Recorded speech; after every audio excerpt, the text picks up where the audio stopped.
मित्रों, इस विश्व जगत में प्रत्येक नारी को संतान की प्राप्ति का वरदान स्वयं परमात्मा ने दिया है। परंतु कुछ ऐसी नारियां हैं जो संतान प्राप्ति का आशीर्वाद मिलने के बाद भी वह संतान सुख से वंचित रहती है। आज हम इसके बारे में आपको बताएंगे कि वह कौन सी स्त्रियां हैं जो संतान प्राप्ति से वंचित रहती है। मित्रों, यह दुख सिर्फ वही स्त्रियां समझ सकती है जिनको किसी भी संतान की प्राप्ति नहीं होती है। ये दुख उन स्त्रियों के लिए बहुत भयानक होता है। मित्रों, इस दुख को लेकर एक कथा व्याप्त है जिसे स्वयं माता लक्ष्मी और भगवान विष्णु ने बताया है। तो चलिए हम इस कथा वो सुनते हैं। एक बार की बात है, माता लक्ष्मी जी ने से वंदन करते हुए भगवान विष्णु से कहा कि हे प्रीतम, आज मेरे मन में 3 प्रश्न की पूछने ज्वाला भड़क रही है।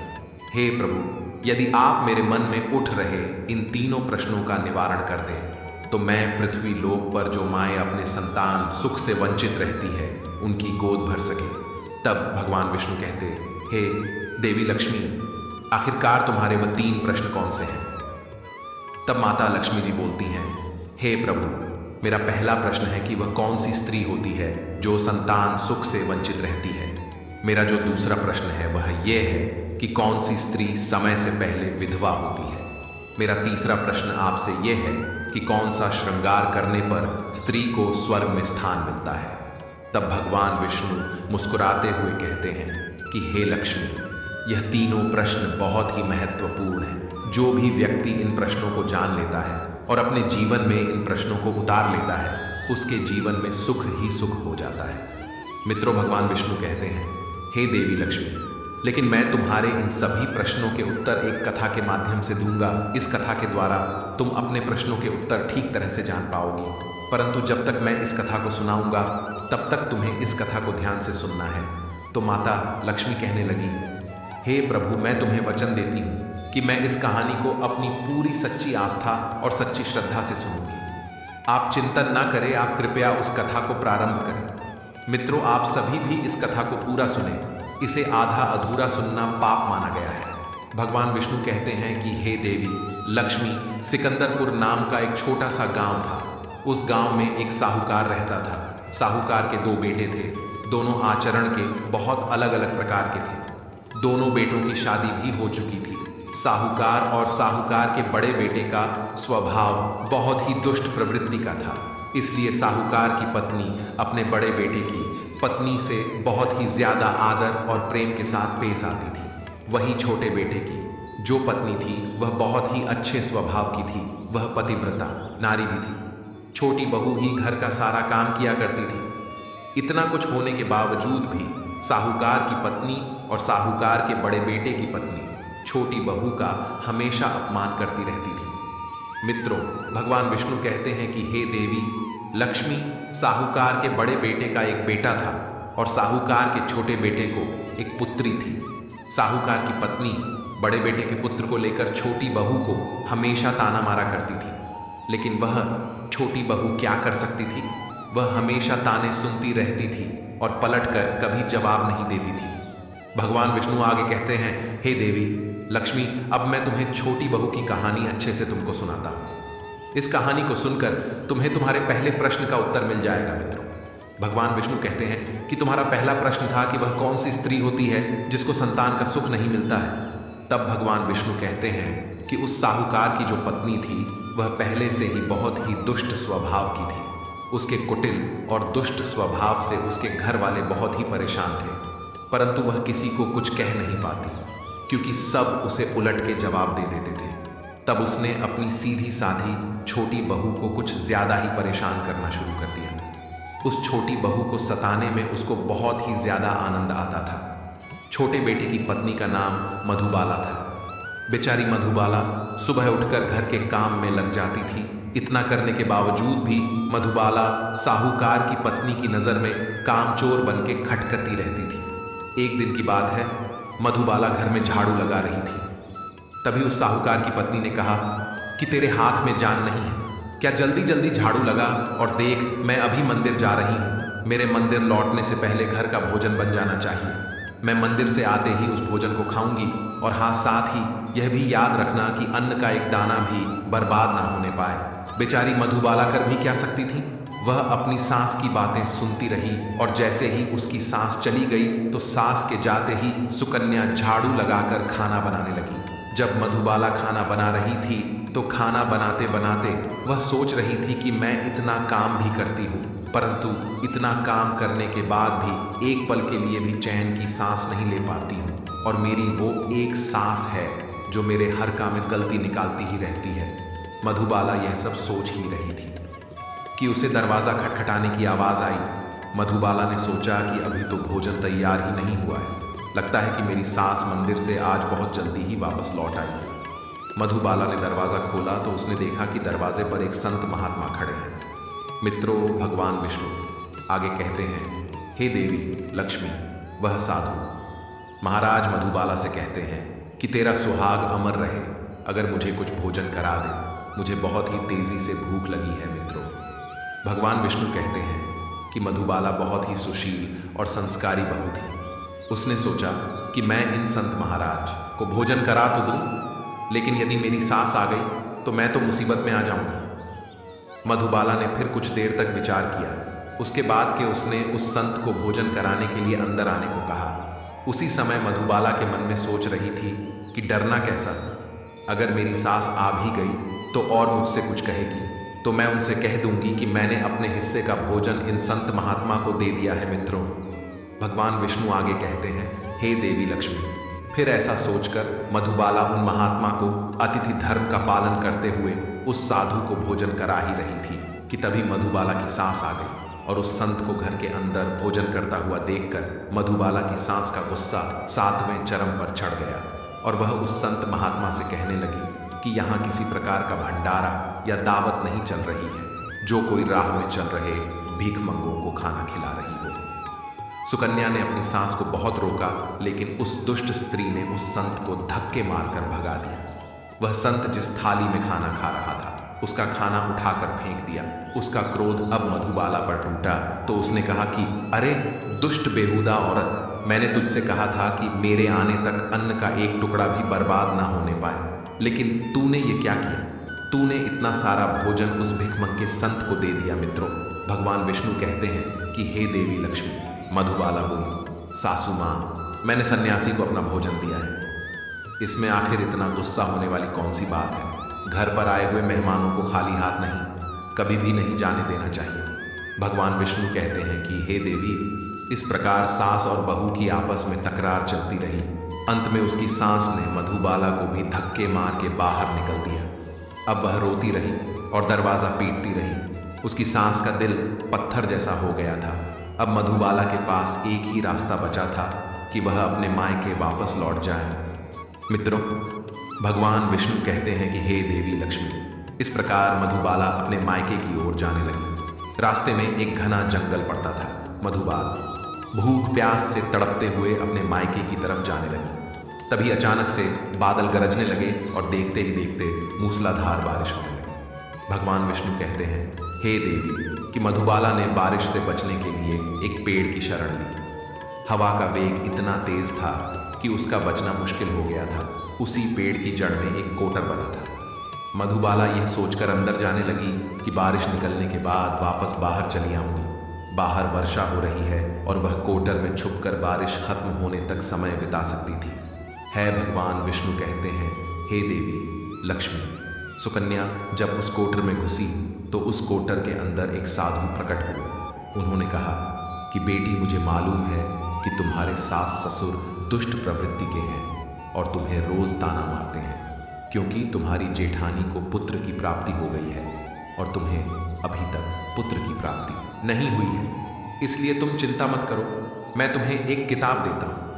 इस किताब में जो उपाय लिखे हैं, इन मंत्रों को अगर आप पूरी निष्ठा से करना, उसके बाद फिर तुम्हें एक गुणवान पुत्र की प्राप्ति होगी। इस प्रकार वह महात्मा सुकन्या को किताब देकर अंतर ध्यान हो गई। वर्षा भी बंद हो गई थी तो मधुबाला का पति उसे ढूंढता हुआ उसके पास पहुंचा गया। मधुबाला और उसका पति ससुराल नहीं गए, वह उसी जंगल में एक कुटिया बनाकर रहने लगे। मित्रों, भगवान विष्णु कहते हैं कि हे लक्ष्मी, एक दिन की बात है, मधुबाला को पुत्र का ख्याल आया कि यदि मेरे पास एक पुत्र होता तो मेरे ससुराल में मेरी भी इज्जत होती। मधुबाला ऐसा सोच ही रही थी कि उसे साधु की दी हुई किताब की याद आई। मधुबाला ने पुत्र प्राप्ति के लिए उस किताब को पढ़ा तो उस किताब में लिखा था कि स्त्री को पुत्र प्राप्ति के लिए रात्रि में पुरुष के दाएं और सोना चाहिए।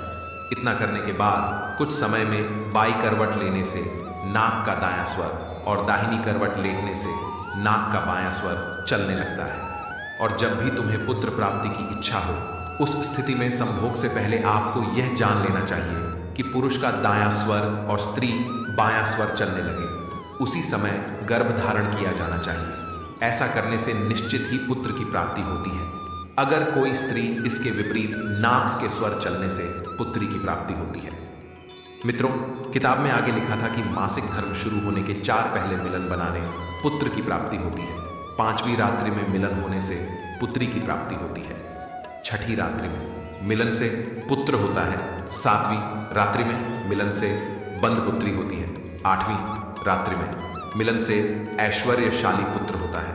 9वीं रात्रि में मिलन से ऐश्वर्यशाली पुत्री होती है। दर्शकों, भगवान विष्णु कहते हैं, हे देवी लक्ष्मी, जिस प्रकार उस मधुबाला ने 8वीं रात अपने पति से मिलन किया और गर्भ धारण किया, अब सुबह स्नान क्रिया से निवृत्त हो गई, पूजा पाठ किया। इधर मधुबाला का पति लकड़ी काटने चला गया।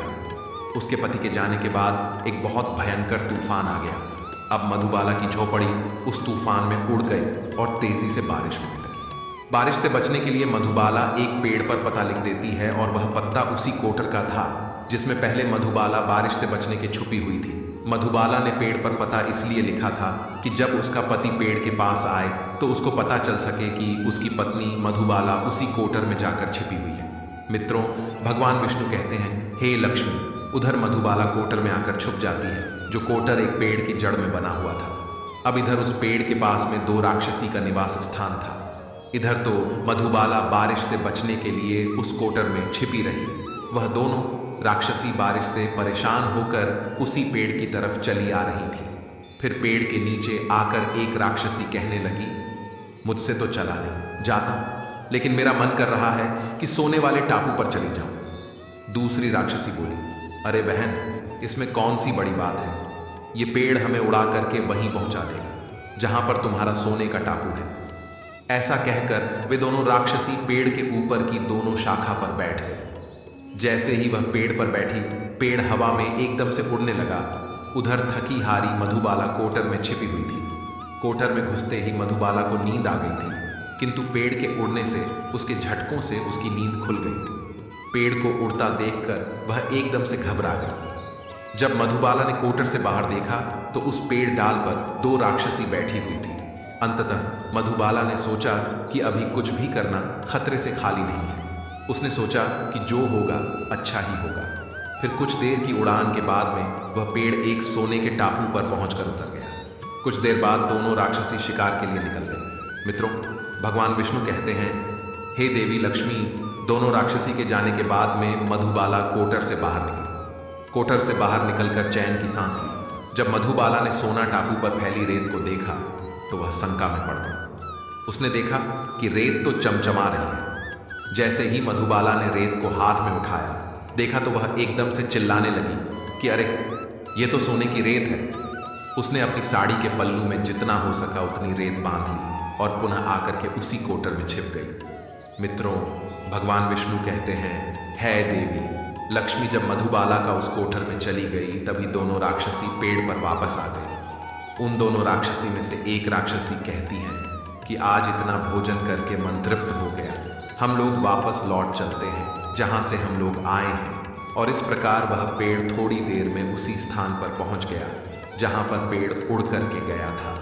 मित्रों, भगवान विष्णु कहते हैं, हे देवी लक्ष्मी, वह मधुबाला उसी कोटर में छिपी रही जब तक कि वे राक्षसी किसी काम के लिए उस पेड़ पर से उतरते कहीं चली नहीं गई। जैसे ही वे दोनों उस पेड़ से उतरकर चली गई, तभी मधुबाला रेत लेकर के कोटर से बाहर निकल आई और वह मन में सोचने लगी कि इतना सारा सोना जब मैं उसकी सासू माँ को दूंगी तो वह बहुत ही खुश होंगी। फिर वे कभी भी मुझसे नफरत नहीं करेंगी और प्यार करने लगेंगी। मित्रों, भगवान विष्णु कहते हैं, हे देवी लक्ष्मी, इधर तो मधुबाला ऐसा सोच रही थी, तब तक मधुबाला का पति उसे ढूंढता हुआ उस कोटर के पास आ जाता है। मधुबाला अपने पति को सारी बात बताती है और अपने पति से सात ससुराल पहुंच करके अपनी सास से कहती है, देखो माँ, मैं आपके लिए क्या लेकर आई हूँ। ऐसा कह करके वह अपना सारा सोना अपनी सास को दे देती है। उसकी सास ने पूछा कि तुझे इतना सारा सोना कहाँ से मिला। सुकन्या अपनी सास को भी सारी बात बता देती है। मित्रों, भगवान विष्णु कहते हैं, सोना लेने के बाद उसकी सास क्रोधित होकर बोली, अरे मूर्ख औरत, तू सिर्फ इतना ही सोना लेकर आई है, इतने सोने से क्या होगा? तू चाहती तो बहुत सारा सोना लेकर आ सकती थी। सास की बात सुन करके वह मधुबाला कहने लगी, माँ, इससे हमारी 3-4 पीढ़ियों के लिए इतना सोना काफी है। तब सास कहने लगी कि अरे मूर्ख, धन भी कभी किसी के लिए काफी होता है, क्या सोना जितना हो उतना ही कम है।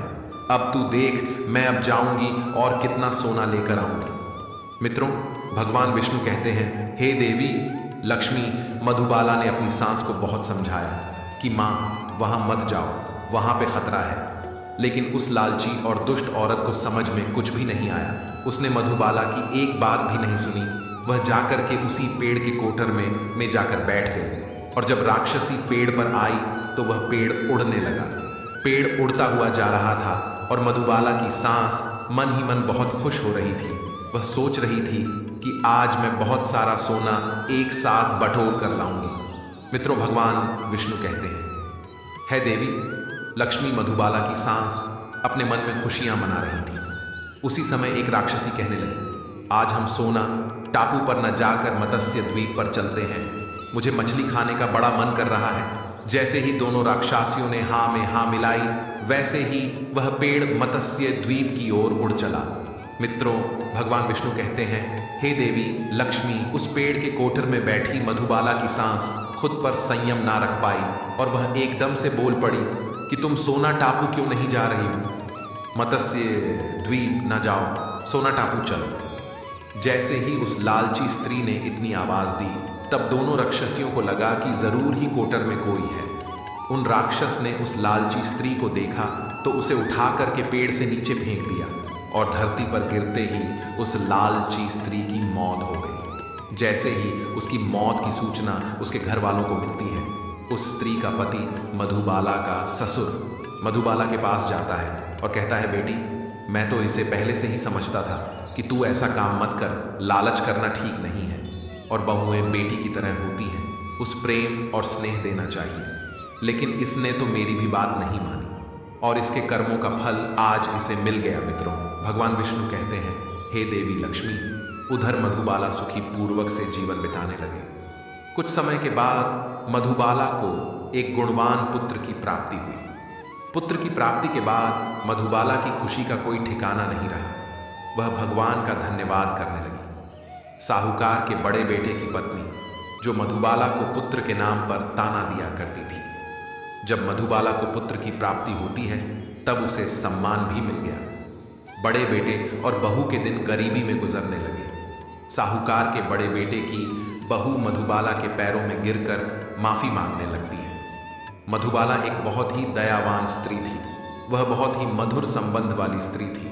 वह अपनी जेठानी को माफ कर देती है और वह जो भी सोना लेकर आई थी उसमें से कुछ सोना अपनी जेठानी को भी दे देती है। इस प्रकार वह पूरा परिवार अच्छे से जीवन यापन करने लगा था। मित्रों, भगवान विष्णु कहते हैं, हे देवी लक्ष्मी, समय धीरे धीरे सुखी पूर्वक व्यतीत होने लगा तो साहूकार की बड़ी बहू का जो पुत्र था वह बहुत ही अवगुण था। उसने सारा धन अवगुणों में बर्बाद कर दिया और मधुबाला को जो पुत्र हुआ वह बहुत ही गुणवान था। वह अपने जीवन में इतना आगे बढ़ा कि उसने अपने माता पिता का नाम रोशन किया। जब सुकन्या और उसकी जेठानी का जीवन समाप्त हुआ तो मधुबाला को स्वर्ग की प्राप्ति हुई और मधुबाला की जेठानी को नरक की प्राप्ति हुई। मित्रों, भगवान विष्णु कहते हैं, हे लक्ष्मी, तुम्हारा पहला प्रश्न था कि कौन सी स्त्री के भाग्य में संतान का योग नहीं होता है। समझ लो कि संत के द्वारा दी हुई किताब के उपरांत में उसे संतान की प्राप्ति होती है। भगवान विष्णु कहते हैं, हे लक्ष्मी, तुम्हारा दूसरा प्रश्न था कि कौन सा गहना पहनने पर स्त्री या पुरुष की दर्दनाक मौत होती है। वह गहना है लालच रूपी गहना, जो साहूकार की पत्नी ने पहना था। इसे पहनने के कारण साहूकार की पत्नी दर्दनाक मौत हो गई। लालच रूपी गहना कभी भी नहीं पहनना चाहिए।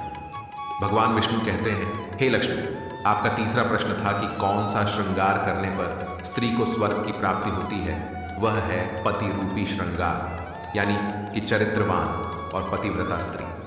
जिस प्रकार मधुबाला मृत्यु के बाद स्वर्ग में गई, उसी तरह हर स्त्री को चरित्रवान और पतिव्रता होना चाहिए। भगवान विष्णु कहते हैं, हे लक्ष्मी, अब तो तुम्हें पता चल ही गया होगा कि वह तीनों प्रश्न के उत्तर क्या हैं जो आपने मुझसे पूछे थे। तब देवी लक्ष्मी कहते हैं, हे भगवान, मुझे अब मेरे प्रश्नों का उत्तर मिल